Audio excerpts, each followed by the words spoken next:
ഭ്രാന്തന്മാരുടെ കഥ ഇഷ്ടപ്പെടാൻ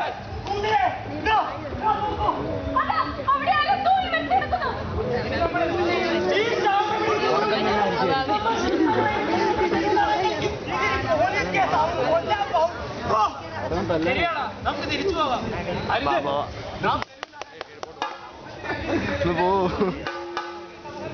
ഒരു പ്രതിബദ്ധതയില്ലേ?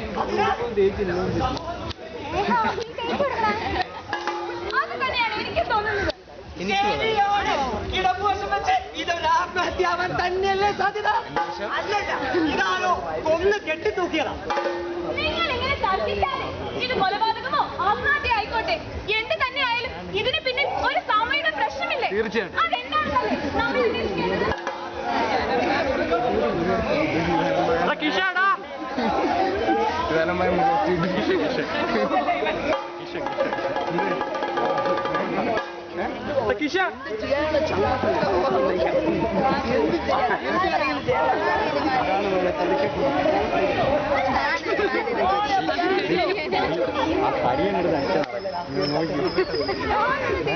തടി ഓടി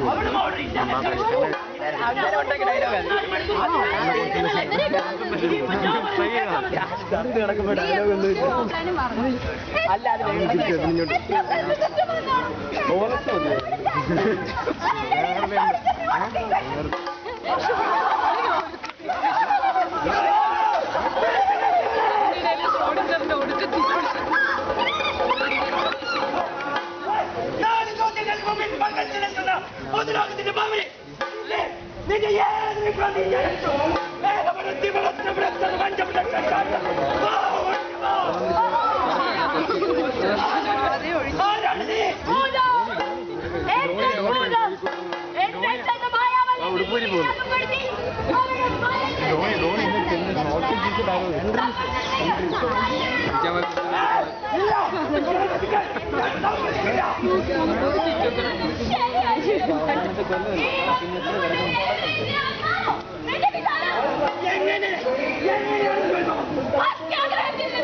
തുമ്പിയെ കൊണ്ട് കല്ലെടുപ്പിക്കാനുള്ള മാതാപിതാക്കളുടെ അത്യാഗ്രഹത്തിൽ നിന്ന്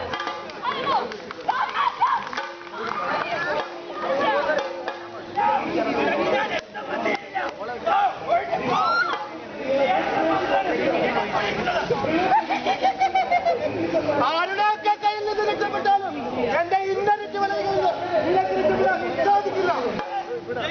നിന്റെ വലക്കണ്ണിയുടെ ശക്തി നാം അറിയട്ടെ. മണ്ണിന്റെ ഗന്ധവും മഴയുടെ താളവും ഇവളിൽ അകറ്റി ഞാനിവിടെ ഒരു പ്രതിഭയാക്കി മാറ്റുന്നു. യൂട്യൂബിന്റെയും ഫേസ്ബുക്കിന്റെയും തുറക്കും. അവിടെ ജാലികൾക്ക് വിലങ്ങുകൾ പടയോ. ചുട്ടപോയെ പറപ്പിച്ച വാരപ്പിലുള്ള ഈ മണക്കാരനോടാണ്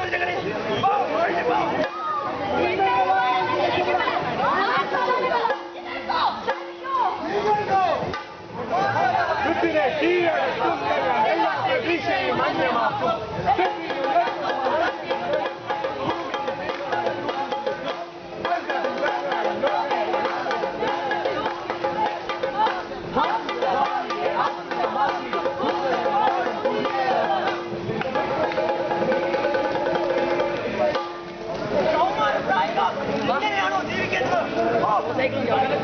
അമിത പ്രതീക്ഷയ്ക്കും ഏകാന്തതയ്ക്കും ഇവിടെ ഒരുമിച്ച് കീഴ്പ്പെടുത്താനായെങ്കിൽ ആരാണ് അതിർത്തിവാദികൾ?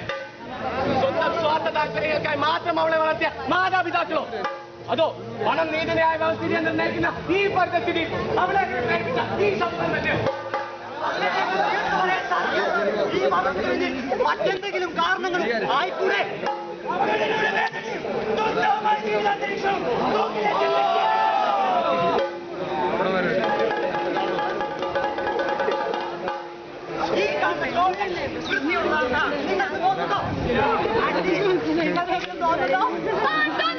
എങ്കിൽ നമുക്ക് നോക്കാം.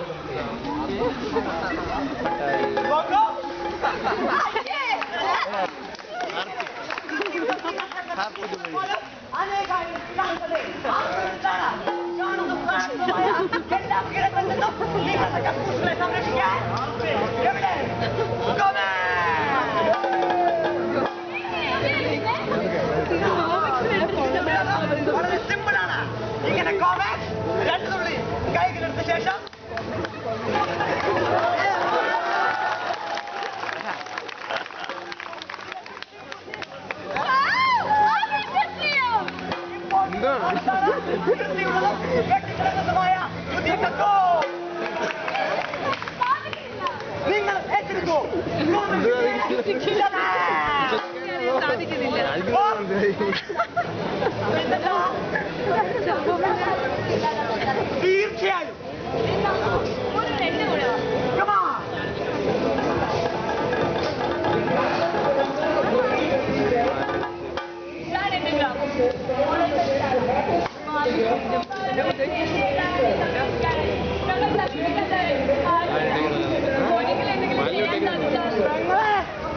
എല്ലാത്തിനും ഒരു പള്ളിയില്ലേ?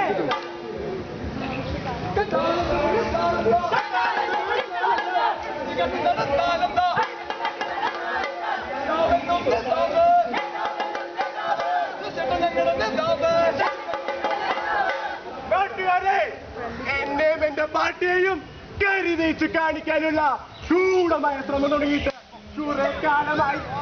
അതിന്റെ മറ്റൊരു വിനോദ നാടകം കൂടി ഇന്ന്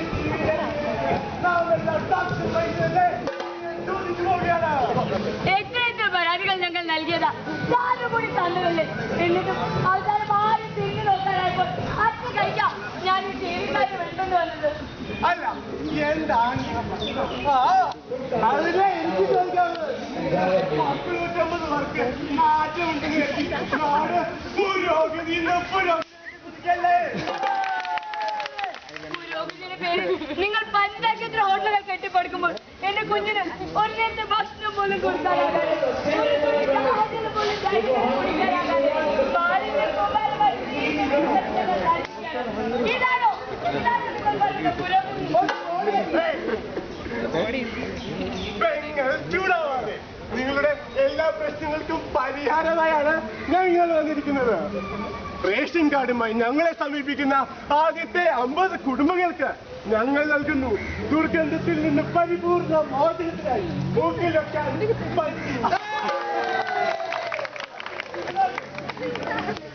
ഓരോ ഒരു കുപ്പീച്ച നിവാരണി രണ്ടും നിർമ്മിക്കുന്ന കമ്പനിയുമായി കൊളപ്പൻചാല ഗ്രാമത്തിലെ മാത്രം ഒന്നുകൂടി ഞാൻ ടീച്ചറി പറഞ്ഞ് ഇറക്കുമതി ചെയ്ത് കഴിഞ്ഞു. ഇതിന് കൂടെ വിളംബരശാല ഗ്രാമ നിവാസികൾ കണ്ട ഗ്രാമം എന്ന സ്വപ്നം ഇതിലൂടെ സാക്ഷാത്കരിക്കപ്പെടുന്നു. വിളംബരശാല ഗ്രാമത്തിലെ ഇപ്പോൾ 300 കുടുംബങ്ങൾ ഈച്ചടിവാസികളുടെ ജീവിതമാർഗം കണ്ടിട്ടുണ്ട്.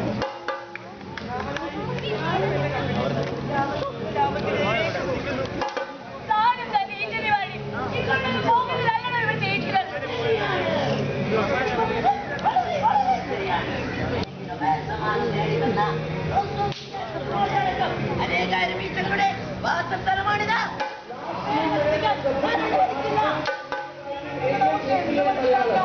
ഇവിടെ മാലിന്യം നിക്ഷേപിക്കുന്നതുകൊണ്ട് ഗുണങ്ങൾ മാത്രമേ ഉള്ളൂ. നിക്ഷേപിക്കാതിരിക്കുന്നത് സുന്ദരമായ പിന്നുകൂടിയാണ്.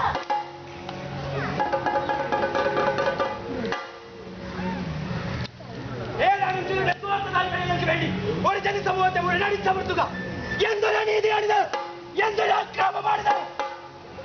ലോകത്തേക്കാൾ മാലിന്യം വേഗം മനസ്സുമായി മനുഷ്യക്കോലങ്ങൾ നടമാടുമ്പോൾ ആ കുറ്റൊഴികൾ തകരുന്നല്ലേ ഈ ജീവിതം. അതിനേക്കാൾ ഉപരിയായി സത്യത്തെയും നീതിയെയും കാപട്യത്തിന്റെ മുഖം മൂടി അണിയിക്കുന്ന ഇന്നത്തെ മാധ്യമ സംസ്കാരത്തോടുള്ള അമർഷമല്ലേ ആ മുഖത്ത് തെളിഞ്ഞു കാണുന്നത്.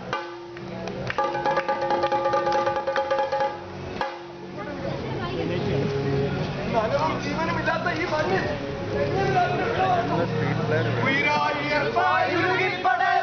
ജീവനീ മണ്ണിൽ മുളയ്ക്കാതിരിക്കേ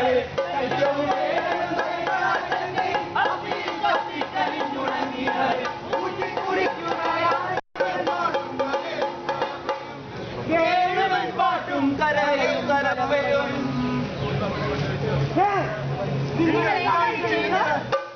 വർഷങ്ങളായി ഞങ്ങളുടെ കൃഷിഭൂമികളെ ഫലഭൂഷ്ടമാക്കിയിരുന്നതും ഒക്കെ സംസ്കാരത്തെ ഊട്ടിയുറപ്പിച്ചിരുന്നതുമായ നദിയാണ്. ഇന്ന് അതേ നദിയിൽ ഒരു ഇഞ്ച് ദാഹജലത്തിന് വേണ്ടി കിണർ കുഴിക്കേണ്ട അവസ്ഥയിലാണ് ഞങ്ങൾ. നിങ്ങളുടെ എല്ലാ ബുദ്ധിമുട്ടുകളും ഞങ്ങൾ മനസ്സിലാക്കും. നിങ്ങളുടെ പ്രശ്നങ്ങൾ ഞങ്ങൾ ജനങ്ങളിലേക്ക് എത്തിക്കും. പക്ഷേ വാർത്തകൾ ഇങ്ങനെ അക്ഷരമായി അവതരിപ്പിച്ചാൽ ജനങ്ങൾ അതിനെ ശ്രദ്ധിക്കും. നമുക്ക് വാർത്തകളെ എന്നിട്ട് പറയുക,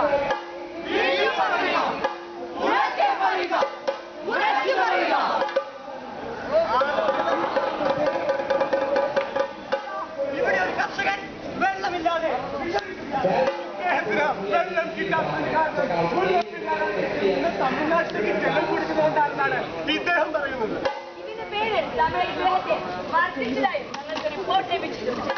അഴിമതിയുടെ കറുത്ത കരങ്ങൾ ഇതിന്റെ പിന്നിലെന്നും നമ്മൾ അന്വേഷിക്കേണ്ടിയിരിക്കുന്നു. അതുകൊണ്ട് തന്നെ അഴിമതിക്കെതിരായ അണ്ണാ ഹസാരയുടെ സമയത്തോട് ഇദ്ദേഹവും കുടുംബവും ഐക്യദാർഢ്യം പ്രഖ്യാപിച്ചിരിക്കുകയാണ്. ഇദ്ദേഹത്തിന്റെ സമരം വിജയിക്കുമോ ഇല്ലയോ? നിങ്ങൾ SMS ചെയ്യുക yes or no to 51671. വാർത്തകൾ ഞങ്ങൾ സൃഷ്ടിക്കൂ, തെരുവുകൾ തോറും പാടിയിടൂ, ചെണ്ടകൊട്ടി നടത്തിക്കൂ.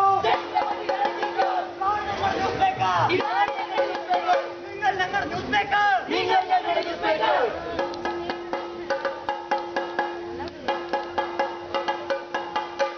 നിങ്ങളുടെ വാർത്ത വെക്കാന്ന് കരുതി എന്റെ വാർത്ത ചെറുതാവണമെന്നില്ല.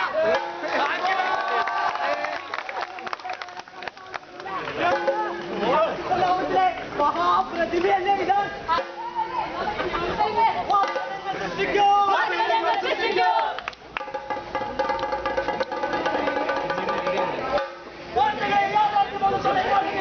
അവജനങ്ങളുടെ മുന്നിൽ പച്ചയായി അവതരിപ്പിച്ച് അവരുടെ കണ്ണു തുറപ്പിക്കുകയും ചെയ്യുന്നവരായിരുന്നില്ലേ ഈ പ്രബുദ്ധരെന്ന് സ്വയം വിശേഷിപ്പിക്കുന്ന നമ്മുടെ ഈ സമൂഹത്തിന് ഒരു വരദാനമായി ലഭിച്ച ജീവൻ വെറും കുമിളകൾ പോലെ പൊട്ടിത്തകരുന്നത് നാം എങ്ങനെയൊക്കെ സാക്ഷി വഹിച്ചു? പണത്തിനും പ്രശസ്തിക്കും പിന്നാലെ പാഞ്ഞ് സ്നേഹവും വാത്സല്യം നൽകാൻ മരിക്കുന്ന മാതാപിതാക്കൾക്കിടയിലേക്ക് ഭ്രാന്ത് പിടിക്കുന്ന ഒരു കുട്ടി. വികസന നായകരെന്ന് സ്വയം വിശേഷിപ്പിക്കുന്ന കപട നേതാക്കൾ അരങ്ങുവാഴുമ്പോൾ വാണിജ്യ തന്ത്രങ്ങൾക്കും സ്വാർത്ഥ താല്പര്യങ്ങൾക്കും വേണ്ടി വാർത്തകളെ വളച്ചൊടിക്കുന്ന ആധുനിക മാധ്യമ സംസ്കാരത്തിന് മുന്നിൽ ശബ്ദം നഷ്ടപ്പെട്ടുപോയ ഒരു പാവം കർഷകൻ. അല്ല കുട്ടരെ, അല്ല. സ്നേഹം, ആർദ്രത തുടങ്ങിയ മൃദുല വികാരങ്ങളെല്ലാം നഷ്ടപ്പെട്ടുകൊണ്ടിരിക്കുന്ന ഈ ആധുനിക സമൂഹത്തിന്റെ അന്ധമായ നേത്രങ്ങൾ മാറ്റിവെച്ചൊന്ന് നോക്കൂ. ഈ തൂങ്ങിക്കിടക്കുന്നത് ആരാണ്? ഒരു വ്യക്തിയാണോ? ഒരു സമൂഹമാണോ? അല്ല, മരിക്കുന്ന മനുഷ്യത്വം. ഈ സമൂഹത്തിന്റെ മരവിച്ച മനസാക്ഷി മരവിച്ച ഈ സമൂഹത്തോട് തന്നെയല്ലേ നമുക്കെല്ലാം ഒരു പ്രതിബദ്ധതയുള്ളത്? അപ്പോൾ നമ്മുടെ തെരുവ് നാടകം ഇവർക്ക് മുമ്പിൽ കളിക്കേണ്ടെന്നാണോ? അതല്ല, മനസാക്ഷി വെച്ച ഈ സമൂഹത്തിന് മുമ്പിൽ നമ്മൾ കാണിക്കേണ്ടത് സ്വർഗത്തിലെ രാജകുമാരന്റെയോ മരുഭൂമിയിലെ ദേവന്മാരുടെ കഥയല്ല, മറിച്ച് പച്ചയായ മനുഷ്യ ജീവന്റെ ആത്മാവിനെ തൊട്ടുണർത്തുന്ന സ്പന്ദനങ്ങളാണ്. നമുക്ക് ചുറ്റുമുള്ള നേരിന്റെ നേർക്കാഴ്ചകളാണ്. അങ്ങനെ ഭാവി തലമുറയുടെ ഹൃദയത്തിലെങ്കിലും മാനുഷിക മൂല്യങ്ങളുടെയും മൃദുല വികാരങ്ങളുടെയും നടുമുട്ടുകൾ വിരിയട്ടെ. ഞങ്ങൾ ആരംഭിക്കുകയാൽ ഒരു പുതിയ തെരുവ് നാടകം.